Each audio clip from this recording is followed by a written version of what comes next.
Halo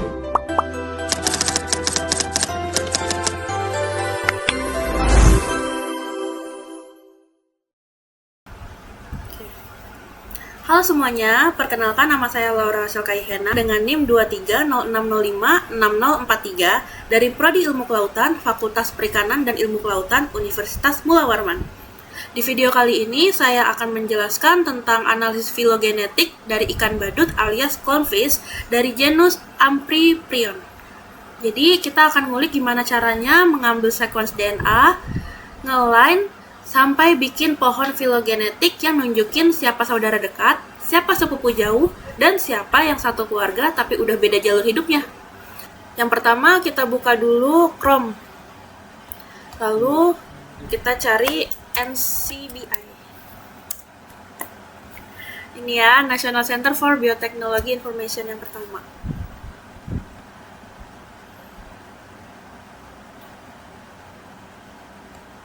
Lalu database-nya kita ubah dulu menjadi ini nuclear. Terus langsung aja kita cari. Di sini udah ada 20 spesies utama dari genus Amphibryon ya.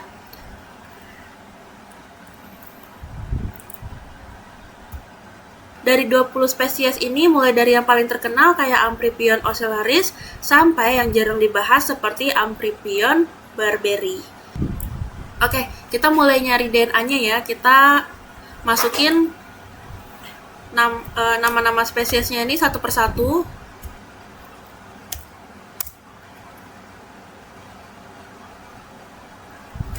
Lalu kita pilih yang DNA RNA ini.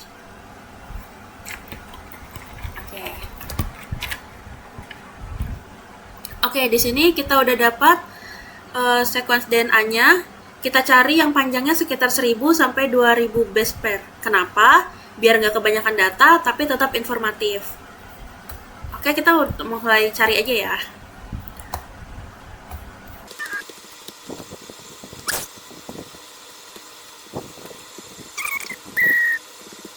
Nah, ini kita udah dapat. Langsung aja klik FASTA.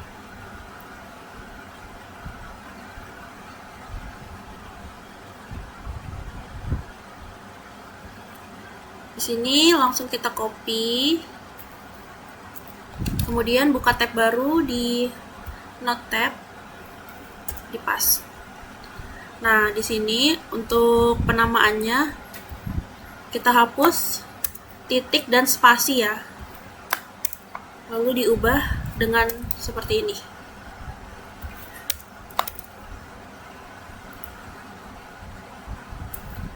Oke, ini sudah jadi ya. Lalu kita cari lagi sampai mendapat 20 spesies tadi.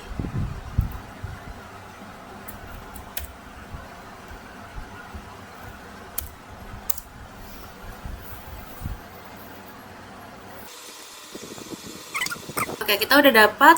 Langsung aja kayak yang tadi, klik FASTA.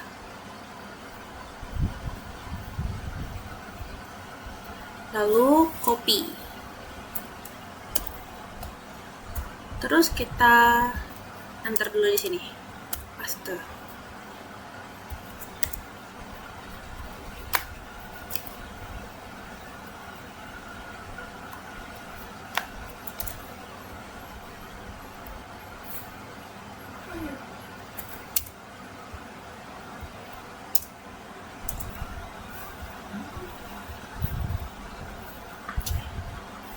Oke, kita udah dapat 20 data DNA dari spesies-spesies dari genus Amphibryon.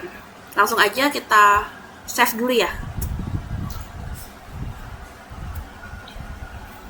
Kita namain jadi DNA Amphibryon.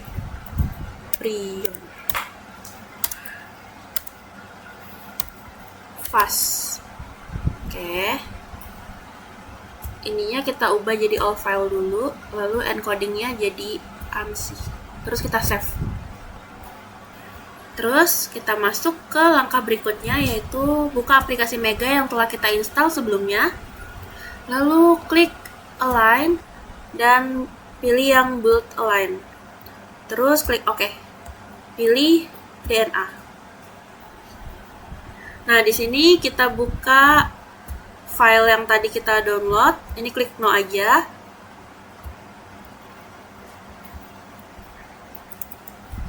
Ini ya. Terus kita klik open. Ini sudah muncul datanya. Lalu kita klik alignment dan pilih align by cluster W. Terus kita pencet OK. Oke. Kita tunggu ya sampai selesai loadingnya.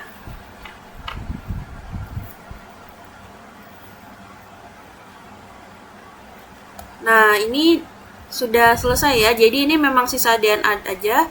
Protein dan lainnya sudah dihilangkan. Karena kita butuhnya cuma DNA di sini ya. Terus kita klik data, lalu export alignment, dan kita simpan di mega format. Ini langsung klik OK aja ya. Oke. Kita namain DNA.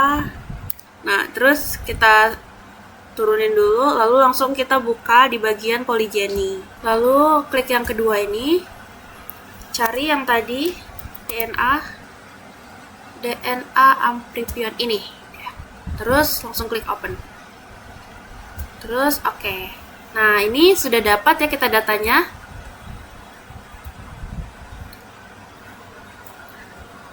Nah, di sini udah muncul pohon filogenetik yang nunjukin hubungan antar spesies Amphiprion. Di sini kita bisa lihat ya klaster spesies yang paling dekat banget secara genetik, spesies yang punya jalur evolusi mirip, sampai yang ternyata jauh tapi masih satu garis keturunan. Kalau kita lihat dari bentuk pohonnya, setiap spesies Amphiprion memisah dalam banyak cabang yang cukup panjang. Ini tandanya kalau perbedaan genetik antar spesiesnya tergolong menengah sampai tinggi. Jadi, meskipun semua berasal dari satu genus, DNA mereka itu punya jarak yang cukup jelas. Sehingga setiap spesies tampil sebagai grup yang benar-benar terpisah. Artinya, mereka sudah berevolusi cukup lama dari nenek moyang bersama. Lalu dari hasil klasterisasinya, sebagian besar kelompok terbentuk sesuai dengan klasifikasi taksonomi yang sudah dikenal. Misalnya kayak kelompok Ocellaris dan Persula, mereka ini berada dalam posisi berdekatan, yang masuk ke dalam True Clownfish. Lalu yang kedua ada Tomato Clownfish seperti Amphiprion Frenatus dan Amphiprion melanopus yang mengumpul di cabang yang sama. Jadi, pohon yang dihasilkan Mega ini benar-benar merefleksikan hubungan taksonomi Amphiprion yang sudah dipublikasikan secara ilmiah. Terus, ada beberapa spesies yang terlihat seperti berbeda sendiri.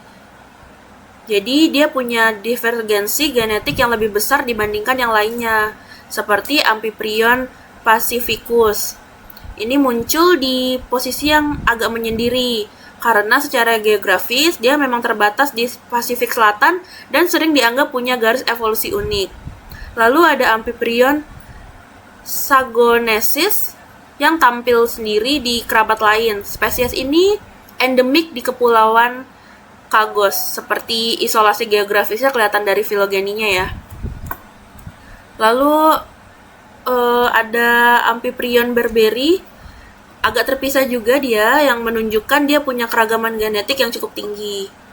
Jadi meskipun belum bisa dikatakan spesies baru, tapi pola-pola seperti ini tuh menunjukkan adanya populasi yang sangat berbeda atau jalur evolusi yang spesifik. Oke, jadi dari pohon filogenetik ini kita bisa simpulkan kalau Amphiprion ini punya keragaman genetik yang cukup besar. Pengelompokan spesiesnya sebagian besar sesuai taksonomi, dan beberapa spesies menunjukkan divergens kuat yang menarik untuk diteliti lebih lanjut. Dan itu dia tutorial filogenetik untuk 20 spesies Amphiprion, mulai dari pengumpulan sekuens DNA sampai bikin pohon keluarga besar ikan badut. Sekian dari saya, terima kasih.